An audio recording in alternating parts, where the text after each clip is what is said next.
በጠየቅሽው ጊዜ ወይኑን እንዲመላ አክብሮሻልና በቃና ገሊላ።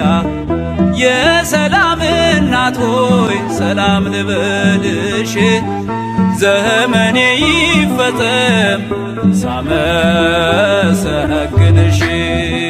ስምሽን ስጠራው ድንግል፣ ስምሽን ስጠራው ማርያም፣ ስምሽን ስጠራው ድንግል፣ ስምሽን ስጠራው ማርያም።